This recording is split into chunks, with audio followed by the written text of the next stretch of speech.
We've seen this story before with the Kansas City Chiefs. They're getting in the postseason, and they are dominating, especially at home. And in cold weather, the Miami Dolphins had no chance. This game was on Peacock. As Mike Tirico said, 23 million people watched on Peacock. That's impressive. I got a lot of tweets of people saying they weren't going to sign up.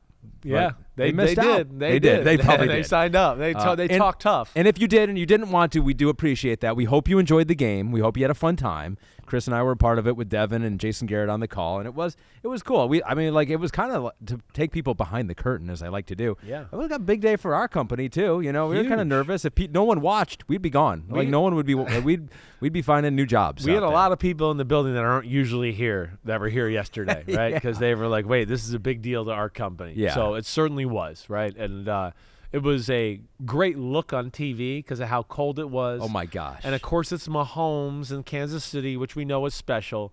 And then it's, the story about any team that comes from Florida, let alone the Dolphins and Tua and all that. Can they play in this cold weather and do all that? And, of course, the Taylor Swift element. It was great. It really was. And, I think more people tuned in than they would like to admit.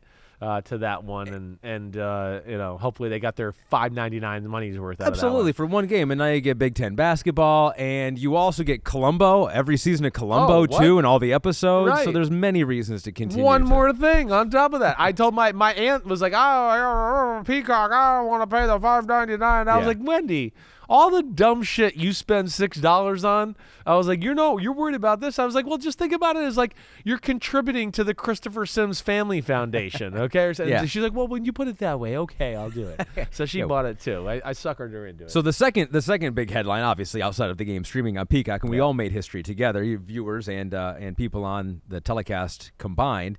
The Chiefs looked awesome in this game. They handled the elements great. Right. I mean, it's really cool to see. This was football, and this was a bunch of football players, and it was Patrick Mahomes saying, I'm not affected by it. Right. It was Rashee Rice saying, I'm not affected by it. And it was Isaiah Pacheco being like, I didn't even know it was cold out. I just was running the way I normally run out here. Yeah, right. It was just a team that looked bigger and better on defense, too, with the Chiefs. Yep. A team that wanted to be there, was a football team versus a Miami Dolphins team that was like banged up, yes. And I want to give that the banged up, yes. But also after a while looked like, well, we don't want to. They want to play in a show. They want to be let's go in a show. Let's have fun. Let's Broadway. Look at all these big plays. I don't know if they always want to play in like gritty, what I always say, phone booth, tough, hard-nosed, gritty football, right? They like it when it's like a 7-on-7 football game. The one thing, and I know you've heard me say this and all the listeners, the Chiefs will never get credit for how tough and physical they are as a football team, right? But I think you saw that. And there's a physicality in the game itself that you could see pretty much early on that Miami couldn't match it, right? Now, the Kansas City Chiefs, as we know too, right? The Kings of kind of messing things up early on in the football game where I was like, oh gosh, here go the Chiefs again, right? Should be up 27-7, and here it was like 10-7 late in the second quarter, and you're like, are you kidding me? They're dominating the football game. I mean, we had the Kelsey dropped, all-out blitz that should have been a touchdown, a screen pass that should have been a touchdown, and the guy blocked him in the back even though the guy wasn't going to make the tackle anyways. Mecole Hardman can't see the ball. It literally, fell right at his feet, right? So they did some stupid shit like always, but I do think they embraced with who they were a little bit and kind of said, wait, let's play defense. We'll run the ball. Mahomes will throw some screens out here. We'll control the clock. And then Mahomes will make a few magical plays, and that's all we need to be. That's a tough playoff football formula. It doesn't need to be much more complicated than that. Oh, my gosh. Hunter Higbee's leg might just be broken. I mean, his face might be broken, too. His back might be broken. They went to the bootleg. He tried to throw the crosser. He got hit low right in the knee. Oh, man. And it's bad. And I don't want to – you tell me. I can't look. Oh. I don't want to look. I mean, it was pretty bad. Yeah, don't look. Okay, Don't look. I mean, it's hyperextended. It's hyperextended. I mean, who knows? It might not have. ACL or but it's a something. knee. He's done either way. Shit. All right. Well, it could hopefully it was like Laporta last week, where the knee bends the wrong way, but the guy can heal in 5 days, and you're like, holy shit. Oh man, I was more worried about his head and his back. Oh man. Oh. Okay. All right. So back to the game. Back Kansas to the City game. and Miami. Yeah. I mean, we talked Kansas City, the physicality, the element. We talked all the things we've talked about in Miami, right, too. This Kansas City knows how to defend them. One, they never let the edge runs get going, right? Yep. You heard me all pregame in the pregame show, whatever, right? That's where the Dolphins want to run the ball. Go ahead. What do you want to say off it? Before we get to that side of the ball, I want to pause because I still want to let's hammer home on the offensive side of the ball because there is a lot to get to on that side of the ball, the Chiefs' defensive side of the ball. Let's go inside the numbers, powered by AWS. Let's look at Patrick Mahomes specifically here, a little bit more on him because the Miami Dolphins were missing their top 3 edge rushers. This is Next Gen Stats says the Dolphins used cover 0 on 18 dropbacks. I mean, this was fun. We were from Vic talking and we were Fangio. watching the game, right? Tied for the second most in a game since 2018.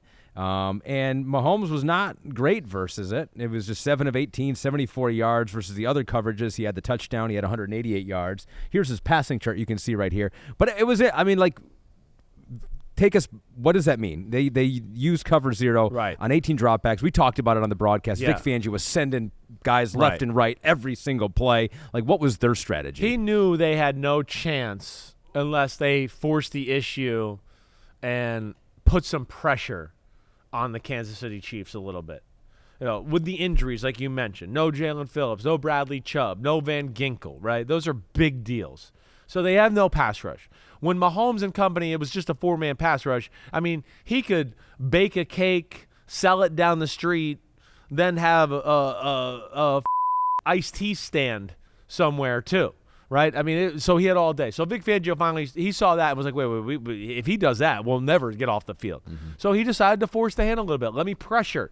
Right? Let me pressure. It might help the run defense a little bit. And then on top of that, yes, it's going to we'll see if Mahomes and Andy Reid are all brushed up on their cover 0 rules and what that is. And for all those out there who are going, cover 0, I hear that all the time. What the hell is that?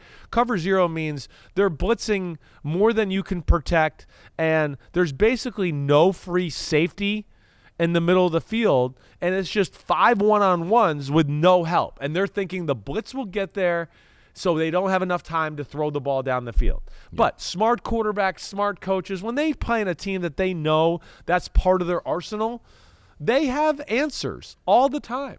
And I think that's what we saw last night. Mahomes, such a general at the line of scrimmage, getting the protection set up and then knowing where to go. And not, like you said, it wasn't like mind-blowing stats. They should have been better. They dropped some balls and whatever else. Well, yeah. But the main thing was they didn't let negative plays happen, right? They call in cover 0 because he's going, we're outmanned tonight. Let's see if we can get him behind the chains a little bit a few times to get off the field. And that's where Mahomes was great, is he never let that happen. The worst thing that happened was, okay, he threw it, it was incomplete, but it's still 2nd and 10 or 3rd and 8 or whatever else. It wasn't 3rd and 18 now, and now it's a totally different football game. Yeah. And that was the beauty of them having a plan there. I thought for Vic Fangio it was a great plan, right? Because even if you're one-on-one, guys open, it's still windy, it's cold, there's higher chances of make a play, make a catch downfield. Their tackles have been an issue all year. They haven't done things right. Listen, at some point you got to just come to the realization and go, wait, if I just play my normal defense, we're going to die. Mm-hmm. So why don't I try something else and maybe we survive a little bit longer or make something happen? And I think that's basically what he came to the determination of. Yeah, and it's so cold that we might die anyway, was what they were thinking. That's right. 4th and 14 now for the Rams. I think they might go for this. I don't think they should. They should punt it down there. 4th and 14 is too much. If they punt it, they won't get the ball back. Well, they I'm calling might not. It right now. That's definitely the risk. Right. So was the hold? There was a hold. Yeah, it knocked him out of field goal range. Was it a hold? It was Aiden Hutchinson. It was a hold. Havenstein held. There's a hold too. On Puka Nacua. Yeah, by Cam Sutton. It was definitely a little holding. Okay. Definitely. But hopefully I think you punt the ball here. And to your point, Detroit, they could run the clock out here. This is one of those where you hope you can get a 3 and out, but if you don't get a 3 and out, you have to become ultra aggressive and basically get the stop or let them score a touchdown. And then go, okay, we're down by 8, and now we got to score a touchdown and tie it up. But that's the decision that the Rams defense might have to make. I'm nervous, all right? I picked the Rams to win this game. I'd like to be right, okay? I'd like to be right. I'm pissed that I still didn't pick the Packers to win, as I told you. Yes. And I'm on record yesterday with Cleveland's going to kind of control the Texans, and they lost. So I feel stupid right now. And that was Inside the Numbers, powered by AWS. Damn. With a bonus. We gave them their money's worth. Bonus there. update on the We're Rams. not out of this Chiefs-Dolphins Lions. game yet, though. We're not out of No, this we're yet. definitely not. We're definitely not, because we were inside the numbers right there. Now we go inside the helmet. Brought to you by who makes the helmet? The broken helmet? Yeah, inside the helmet. Yeah. Inside Patrick Mahomes' helmet. I mean, it was so cold that Patrick Mahomes lost a chunk of his helmet. I don't buy that shit at all. What do you mean? I don't buy the cold thing. The guy who hits least of anybody on the football field, his helmet couldn't take the cold, but like Nick Bolton, the middle linebacker who's crushing people, his helmet's fine. Yeah. If you ask me what's the problem with his helmet, what do you think? Right? It's that he's thrown it on the ground so many times throughout the year, being angry that it finally broke. Okay? How many times have we seen them this year, him or Kelsey come off the sidelines, slam the helmet on the ground, it bounces in the air? That, to me, would be the reason to think. I've never seen that happen. Yeah. And it's a quarterback. This isn't Ironhead Hayward here. The structural integrity was compromised. That's what I'm trying to say, right? But that was a pretty amazing moment because we were all like, "Wait, was that his helmet that just broke?" And then, of course, it was. And then the other one was frozen. Too tight. It was frozen, yeah. And he couldn't get it on. And so they had to get it warm a little bit at first, and then they finally got it done. And, But Mahomes, I mean, he's the man. Tough, hangs in there, big plays, gets them organized on the offensive side of the ball. The Chiefs, as you see, and we'll talk about their defense here in a second, they're made for this right now in this playoff time of year. The way they play, and if they continue to stay true to this on the offensive side of the ball, they're going to be a tough out with this defense. Real quick, Yeah. What would you have done in a game that cold? In a game that cold? Yeah, like how would you never played in a game that cold? Not that cold. In no. high school. High school, I played like 10, 14 degrees, right? Never negative 30-degree wind chill. I would have worn sleeves last night. Yeah, right. me too. You know, I mean, like I told you, I played in New England. It was 25. I wore no sleeves, but I was also trying to send a message to my Buccaneers football team that, hey, I know we're from Florida, but we can handle this, right? I would have worn.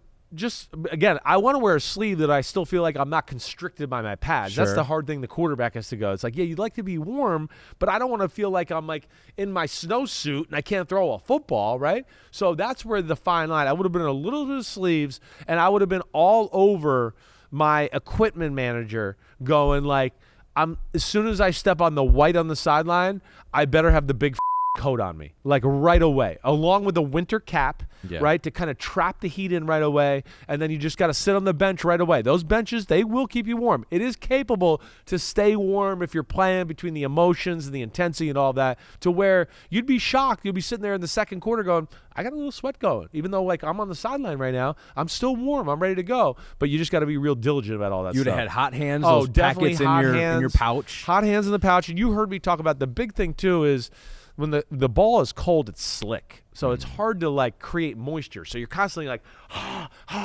trying to get, air into your hands and whatever else. And, I think we saw both quarterbacks have some struggles gripping the football cleanly throughout the night. Some of the receivers had issues. Yeah. Rashee Rice was not one of those receivers. No, he was 8 not. catches, a career-high 130 yards, and a touchdown.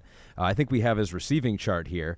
He was a dude. He was a dude in this game. I already kind of like Rashee Rice. Yeah. I like him a whole lot more after watching him, in the elements in this one, and have his best game in the biggest game for the Chiefs so far. I think you're saying it right. He's a dude, right? Just tough. Seems like a football player. Catches a screen, lowers his shoulder, not afraid to take some contact and drive the pile forward. Runs through arm tackles, and of course has some speed to go along with it. That makes him dangerous. But he certainly seems like he is, out of the receivers, the guy that's in the trust tree the most with Andy Reid and Mahomes and Matt Nagy right now. And so it's good to see. It's good to see for him. Go ahead. What were you going to say? And what? No, I was going to get to the defense. You wanted to talk cool. about the defense a little bit But ago. I'm with you on the Rashee Rice, though, and we'll Yes. see if they can continue that. And going to be interested to see who they end up having to play here in the next round. Mahomes doesn't need much. He needs Travis Kelce to be a little bit better than he has been. He needs one other dude like Rashee Rice here, and then whoever is little open run to make game or a something? run game for Yeah, sure. And right. then hit Watson or MVS if he's open. That's all or I'm saying. That's where I keep saying embrace the ugly. Yeah. Just play defense, run the ball. You're not going to throw for 380 this year. That's not going to happen. But this stat line right here is about what I would expect from them. Maybe not 23 for 41. They'd probably like 23 for 31 and a little bit better run stats. But either way, I think it was close to what we would like to see from them, at least for them to be successful. TYZI94 says, damn okay, Chiefs. If the defense can play like that, who knows where this team can go? Thanks, homies. And then Henrique5 says, damn okay, L'Jarius Sneed. Shutting down Hill and other wide receiver ones this season. Pro Bowl snub, but should get his bag next year. He allowed just 2 receptions for 20 yards. In 2 games this season, Sneed has allowed 1 reception on 8 combined targets to Tyreek Hill and Jalen Waddle, and he absolutely mauled Tyreek Hill on one. He like Hill couldn't even get off the ground. He made my first team All-Pro team. I voted for L'Jarius Sneed. I mean, all year long, he was phenomenal in every facet, whether it was man-to-man or zone, tackling, whatever. He can play the slot. He can play outside. He can do it all. He's smart. You know, like I said, he's not just a cover corner. He plays the run game the right way. That's the impressive thing about this Chiefs defense, too. Their secondary, their corners, you know, they take on blocks the right way. They understand when they have to set the edge and force the run back inside. They do a lot of good things like that. So, yeah, that was impressive. And they understand, you know, that kind of that fine balance, fine line, what we talked about of like, hey, we're going to be aggressive with Tyreek every now and then, but we're not going to live in that world because that's crazy. And we're going to change things up too. But the beauty, I think, of what their defense is, you know, like last night as we're watching the game, and, you know, I like to watch the sky cam because you can see the whole picture and everything there. I'm going, look, they're playing too deep and stopping the run, right? And that's because, again, it's a solid offensive line with Miami, but not a what I would just call a force yet, not a road grading force. And that is a force on the front 7 by the Chiefs. When Bolden and Gay are healthy, it is an incredible duo. We know how talented they are on the D-line. They're creative with even what they do up front to go along with that. And, yeah, Miami couldn't win the physical battle, let alone kind of sort out the chaos at times that Spagnuolo threw at them. So what about the Dolphins here? Right. And what about the Dolphins specifically offensively? Because defensively, I think, you know, you're missing Jalen Phillips, you're missing Bradley Chubb, Van Ginkel. I don't worry about them going in the future. 100%. I don't. Those guys, I don't know their contracts, but I think Phillips is. Phillips is young. He's still on the rookie contract. Yeah. Chubb, they re-signed last year, so you don't have to worry about that. Van Ginkel, I'm not sure of his status. If they would have stayed healthy on the defensive side, they would have been a lot harder out in this one. They would have made life significantly harder for the Chiefs in this game. The offensive side is what I want to see. Oh, Lions about to whittle this one away. That just might about end the game right there. They got one timeout. Rams got one. I told you. Yeah. I called it. I said they wouldn't get the ball back. Yeah, that was big right there. I'm feeling it now. You should feel it. You should. Hey, your defense holding them to field goals is going to win you the football game. I mean, that's really what it's going to come down to. The fact that they've kicked is it 3 field goals? I will not curse, Pete. I will not 3 curse. 3 field goals. Yeah. That was huge. And one of them they missed. Do you remember the Cooper Kupp? He was open for a touchdown. He missed it. I mean, that was a big moment in the game. All right, I'm still a little nervous. As a Lions fan, lifelong of following the team, you just until the clock says 0, you're holding it in. But Pete asked me if I will curse if the Lions win. I will not do that, but I will be very happy. Dan Campbell is cursing on our TV right now. Let's get this in real quick. Yeah. Dolphins offense. Yeah. Tua. Right. Because eventually, unless you're going to play at home, which they could do, I mean, they've got pieces to, get home field advantage throughout. In the AFC, you're going to have to play on the road, and a lot of cold places in January and December. Is this offense in Tua? Can they do that? I'm not sure about that. They have to be a tougher football team, right? That's the biggest thing. We talked about it really for the last 7 or 8 weeks of the year.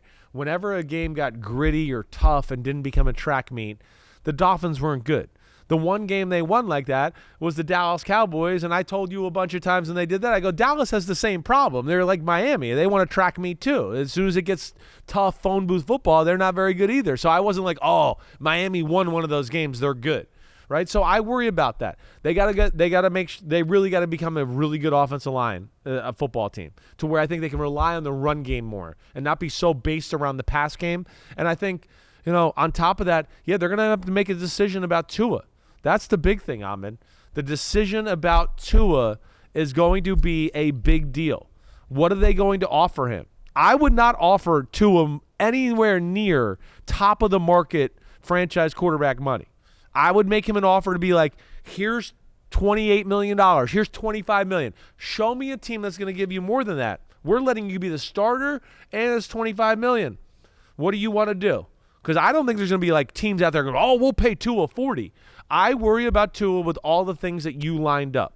His arm is below average for an NFL starter to begin with, right? He throws with good touch, but what choice does he have? He has to throw with good touch or he wouldn't be able to play quarterback in football. And then you saw last night the inability to throw the ball through the wind in the cold. The ball stood in the air for 7 hours on every throw. You have to be concerned about that. That, to me, is why the prior regime, I don't think, wanted Tua in the long term. Because they were a bunch of New England coaches, and they were going, wait, if this guy has to go to New England in December or January and we have to win a playoff game, we're not going to be able to do it, right? So that's going to be the big, I think, talking point throughout the offseason is what do they do with Tua, what do they pay him, and what makes sense for their football team. But I do think that they got to become a tougher football team altogether. Yo, what up, homies? Thanks for watching. Remember, subscribe to Chris Simms Unbuttoned. Right now, we got Sunday pod, right? So you can have it Monday morning. We recap all the action. Wednesday, it's the What the Happened podcast. We're going to get deep in the weeds on the key matchups of the week. And then Thursday, I'm picking games with that jerk Florio. So you know where to find us, homies. Keep watching. Peace out. We'll see you.